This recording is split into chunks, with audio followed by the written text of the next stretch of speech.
Hi guys, and girls of course. You're here because you either have to clean or expect to have to clean your camera sensor.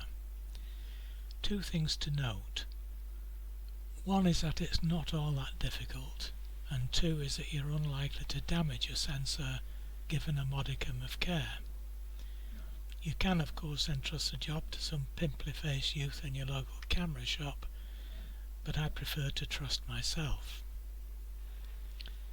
Although the process requires a degree of manual dexterity, it's hardly brain surgery. I've never had my sensor cleaned by a third party, always cleaned my own and for other photographers. I've never had an issue or damaged a sensor. I think you could end up in real trouble if you were daft enough to switch lenses where there's blown sand or grit or sea spray in the wind. Bits of sand glued to the sensor with salt water will probably be terminal. The sensor itself has a top layer of glass which is coated with anti-static, anti-reflective coatings which can be damaged by using the wrong cleaning fluid and or by using too much pressure. I believe the replacement part on the Sony is about 125 quid, and I presume it will be similar for other makes. Before we move on to actual cleaning, you need to know the state of play, so we'll take a look at how to take a picture of the sensor dust. With ISO at minimum, choose the smallest aperture you have. If you want to know why, at small apertures the light comes into the sensor closer to perpendicular, so the edges of any dust spots are more clearly defined. This graphic is an exaggeration and it'll never be as bad as this. This is more of a boulder than a dust spot, but you get the idea. At large apertures the light comes into the sensor from a much wider angle, getting behind the dust spot and in the process diffusing and lightening the shadow area. Anyway, back to getting that picture of the sensor. First you need a target. Good bets are a cloudless blue sky, a white wall, or simply open Notepad on your computer, enlarge it to full screen, and with the lens defocused and moving the camera around at a circular motion, take a picture of the blank white area. Moving the camera around is to ensure that you don't capture any marks on the monitor. Open the file or the picture in Photoshop, Lightroom will do. Choose Image, Adjust Levels. Click on the Auto button and then grab the black slider which is on the left and drag it over to the right. Now you'll see the dust. As you know, mine was clean, so I took the lens off and waved the body about till I got some dust to show you. Gives you an indication of how dusty the room in the house is. Knowing the extent of the problem, we can now move on to the equipment needed for the cleaning phase. First item on the shopping list is a good blower. I use this Giotto rocket blower, so obviously I'm recommending it. There are alternatives should you wish to spend more, and I dare say there are others, but I'm happy with my choice. It's worth noting that these all have a non-return valve, which means they suck from the base and blow from the front. Not all blowers do, but the latter two also have a filter. Before we start on the camera, you need to check on the procedures for preparing your camera for cleaning. I haven't used a DSLR since around 2010. I use Sony mirrorless cameras and that's simple enough to do. Select cleaning mode from the menu. The anti-shake mechanism gives the sensor a violent shake, supposedly to dislodge the dust, and locks the mechanism. Switch the camera off and it's locked until you restart. With the DSLR you need to lock the mirror in the up position, remembering to have a full battery. Read your manual. If you've changed the lens during an outing, you should use the blower when you return to blow out the sensor box, and of course as a precursor to cleaning the sensor. Okay, we've blown as much dust as we can out of the sensor box and the camera, and hopefully off the sensor itself. So you've still got dust, so what's the next step? Now you can brush the sensor with these anti-static brushes. I'm not too keen personally on using reusable things on the sensor. If you get any dirt on the brush or any grease, then you're going to stick it back on the sensor. And these things aren't cheap either, as you can see.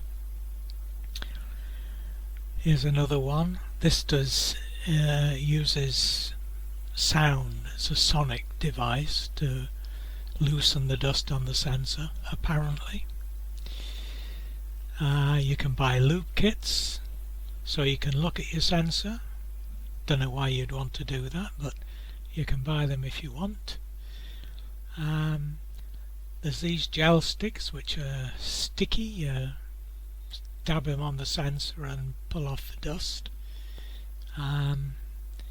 You can buy these sensor swabs, 50 quid for 12. What's that, £5 a time? And then you chuck them away. You can buy one of these kits, which, I mean, to me the only useful thing in this kit is these plastic ones, which come, you've got three, each for different size cameras. And that's 25 quid, so that's not exactly cheap. So what do I use? Okay, you definitely need some cleaning fluid. This is the Eclipse, and this is the market leader and definitely the one you want to buy. And next you need the PEC pads, 11 quid for 100, and you cut these in two before you wrap your wand. So you actually get 200 sheets for your 11 quid, so that's about 5 pence, I believe, as opposed to 5 quid on the other. So, for want of a better term, what do we use for a wand? I expect we've all got mount board offcuts lying around, which we can put to good use.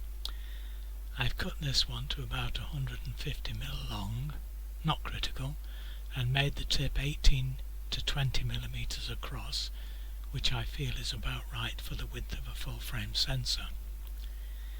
Make them appropriately smaller for a crap camera, whoops, Freudian slip, crop or micro four thirds cameras.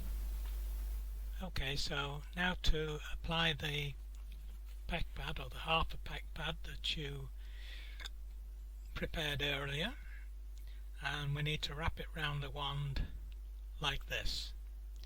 Avoid touching the business end and getting any finger oils on it. Turn the edges across like that, and then secure the end, or secure the pad to the... I'm going to use a piece of Velcro, like so. You could use, I don't know, a piece of tie wire, or you could a clip of some description, paper clip maybe, but either way you want to end up like that. Then the Eclipse cleaning fluid goes on. Some say 2 drops. I usually put, for full frame, 1 at each end and 1 in the middle. You need to be quick before the fluid dries, which it does rather quickly. Now, I don't propose to show you the cleaning the actual sensor, because basically all you're going to see is my fist and the end of the wand, so you're going to have to use your imagination. I want you to imagine that this is the sensor, the black bit, and you can see it's got a raised edge around this, which is just like it is in the camera itself, which the sensor's in a baffle which has a raised edge. Pretend this is your wand with the PEC pad on the end and go into the sensor like that at the top, and with it tilted slightly over, slowly drag across to the other end. When you get to the other end, raise it up, drop it down to the bottom. Can you see that? I've dropped down to the bottom. Tilt it this way and drag back, and then lift it off the sensor, and basically that's it. You're hoping the dust is on your wand like this.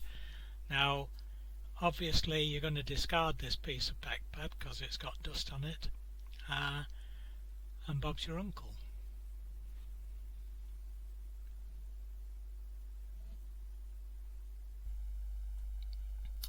So the last job is to take another sensor image to make sure all the dust is gone. If it isn't, you need to decide whether or not to clean again. Remember that a small dust particle is hardly visible at normal apertures. I've always found this method does the job.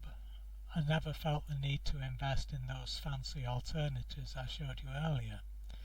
I'm not saying they won't work, because I've never tried them. I do think they are a pricey sledgehammer to crack a small nut though.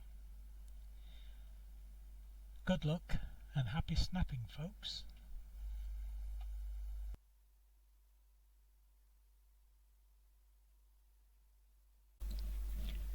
I might be able to clean the sensors, but I'm rubbish at making videos.